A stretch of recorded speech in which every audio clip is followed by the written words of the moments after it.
one of our nieces, Kate's cousin's daughter, got married, and her name is Caroline, and they played Sweet Caroline. So I said, you know, sweet. I had to tell her that Neil was on the NYU fencing team. So Neil invites me into the office to come and see my office, you know, and so we come in and, you know, we walk into this place and I see all these, you know, gold records, platinum records, gold records, platinum, gold, all this.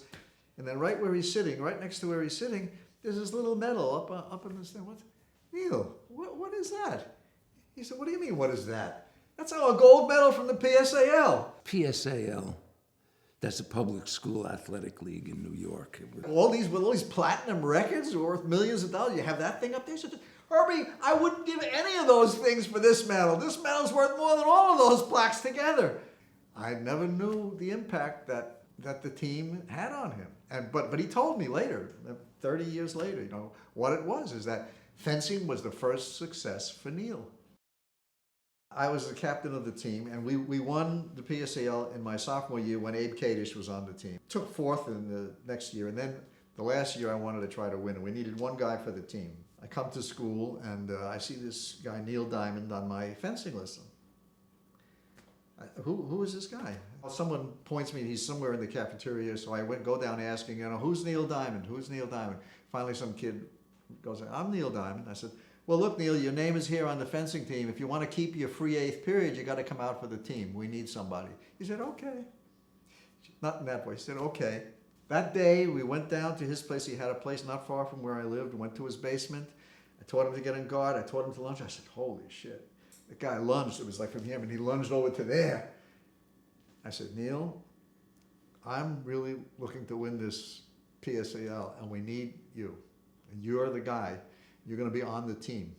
He said, okay. And that's how we met. At the end of the year, I remember saying to Neil, I said, Neil, what are you going to do next year? He says, I don't know. I said, well, you got to go to college, man. You know. I went down, I spoke to Hugo. I said, Hugo, I got this guy on my team, and he knew me. Hugo knew me, and he knew my team won. I said, well, this guy's terrific. Neil was 6 feet, a body not unsimilar to Mike's. So Neil got a half scholarship to NYU.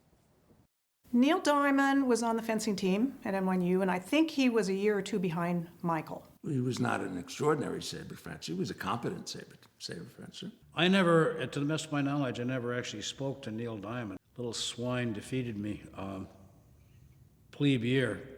And if the plebe team have an undefeated season, you got what they call carry on until Christmas, which are for, I think it was the remainder of the month, which was the upper class would let you alone, which was a really, you wanted that.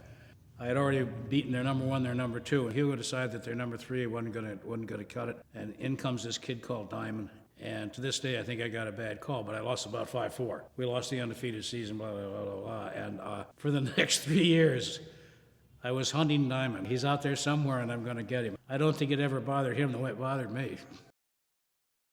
You know, we're fencing for how fast you can win the bout and everything, but also, of course, if you win 5-0, there's a 5-0 club. Win 2 bouts 5-0, that's fantastic. And nobody ever won 3 bouts 5-0 in one dual meet except for Neil Diamond. Neil won all 3 bouts and never even gotten touched. Nobody did that. Not Mike, not me, not Glazer. Nobody did that. I didn't realize who this guy was until I saw him on the cover of American Fencing in the 70s. The worst part about it is I really liked his bloody music. By the time he was a junior, though, he was already drifting off. Like he drove it in the back of the bus, played guitar and stuff, but that was freshman and sophomore year. Michael would say that when they'd go to fencing tournaments, Neil would bring his guitar and he'd strum it and sing. You talk to him, they complain about one of the guys on the team who they couldn't get to shut up. And everybody thought he was horrible. Couldn't get him to stop. Why are you playing that guitar? Stop singing. He was already pretty much gone off the team by the time he was a junior. And he went out to Tin Pan Alley in Broadway in New York, where they have all the songwriters, and he was starting his career. But when he was there, all these other kids who were doing the same thing he was for $50 a week, a lot of them were Harvard and Princeton and very educated guys. And he said he felt inferior to them. But what bolstered him up was, he said, wait a minute, I'm at NYU. I'm on the team there. I'm on the championship team. We got the best team in the country. I have something too. And he said that gave him a feeling that he could stand with those guys. Very casual that Michael kept in touch with him. And then later on, he kept in touch with him and was able to get some scholarship funds from Neil Diamond for San Jose State. Sometimes Neil would send him a car to go to one of his concerts and stuff. I do remember that he had a limo pick up Michael and Gay and take them to his concert in San Francisco, though. I was so jealous. It was a lunch where a bunch of us from then had lunch downtown the village near school. Neil was there, a whole group of maybe 15 of us. In the restaurant, somebody spotted Neil at the table and asked him for an autograph. And then a couple of other people. So Neil gets up and goes to a table in the back of the restaurant, not to disturb all of us, and and a line forms to get Neil Diamond autographs. He's there and he's not having fun with the rest of us. So I tried to save him a little bit. So I got up and I went to the back and I said, listen, Fred, you got to stop doing this Neil Diamond look-alike thing because, it's not fit. And people on the line started going, it's not him? It's not him? And he says, no, it's me. So he was good to his fans.